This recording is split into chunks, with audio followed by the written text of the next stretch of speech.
Don't miss the tea. Subscribe now. Girl, grab the bottle. No, the whole bottle.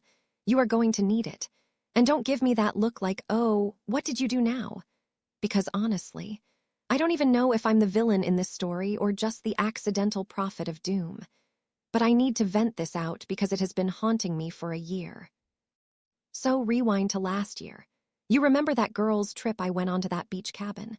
The one that looked all rustic on Instagram but smelled like mildew. It was me and 4 other girls. There was me, your favorite chaotic divorcee. Then Sarah and Jen, the happily married ones. And finally, Amanda and Jess, who were both deep in the middle of divorce proceedings. It was fresh, it was messy, and the vibes were fragile. Naturally, the alcohol comes out immediately. We're sitting around under these scratchy wool blankets, and the conversation turned into the classic, men are trash, symposium. Sarah was complaining that her husband calls parenting babysitting. Jen was crying because her husband of 7 years asked where the vacuum cleaner was. They were miserable, complaining about the weaponized incompetence and the mental load. I was sitting there, sipping my wine, feeling very smug in my singlehood. I was nodding along, saying, "Girl, you deserve better." But in my head, I was thinking, thank God I am not legally binded to anyone. But then the conversation shifted, and I was about to make a catastrophic mistake. So the night gets darker, the wine gets lower, and the conversation shifts from "my husband is useless" to "relationships are so hard." We started dissecting marriage, trying to figure out where it all went wrong. And this is where I put my foot in my mouth. Not just my foot, the whole leg. We were talking about ways people try to fix things, counseling, date nights. And then the topic of spicing things up came up. You know, like really spicing things up. I don't know what possessed me. Maybe it was the 3rd glass of Pinot, but I decided, in my infinite wisdom, to drop a truth bomb.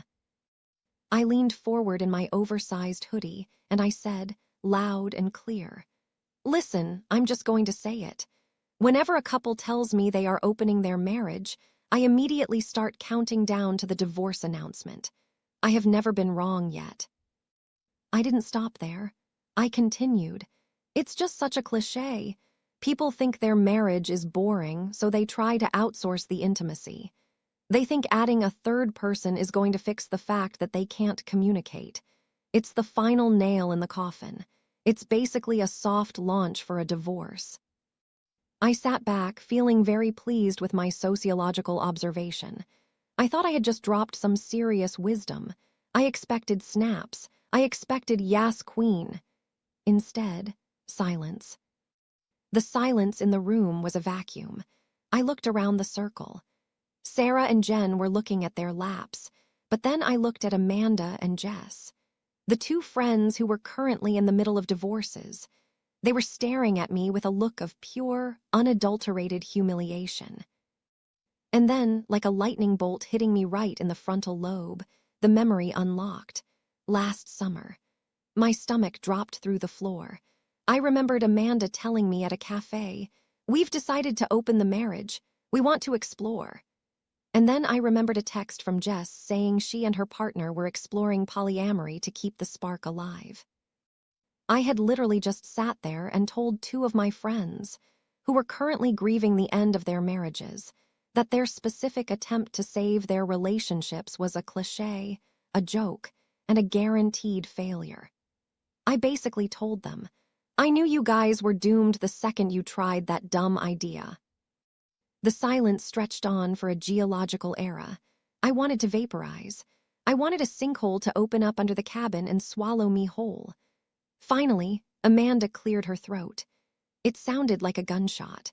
She took a long, slow sip of her drink, looked me dead in the eye, and dropped a bomb that froze my blood. She looked me dead in the eye and said, "Well, you're not totally wrong." But her voice was icy. Jess let out this awkward laugh and said, "Yeah, I guess adding more people to the mess just made more mess." They tried to play it off, but the vibe was dead. I had murdered the vibe. I had taken it out back and shot it. I tried to backpedal, saying I'm just cynical, but the damage was done. They were humiliated because I had called out exactly what happened to them. They did try to save the marriage by opening it up, and I basically said, "I saw that failure coming a mile away." We went to bed early. The next morning, everyone packed up with too much efficiency. And here is the kicker. That was a year ago. I haven't seen either of them since. I get one-word replies to texts. I think I lost them. And the worst part is, was I wrong? No, I was right. They did get divorced. The open marriage did accelerate it. But apparently you aren't supposed to say that to the people signing the papers.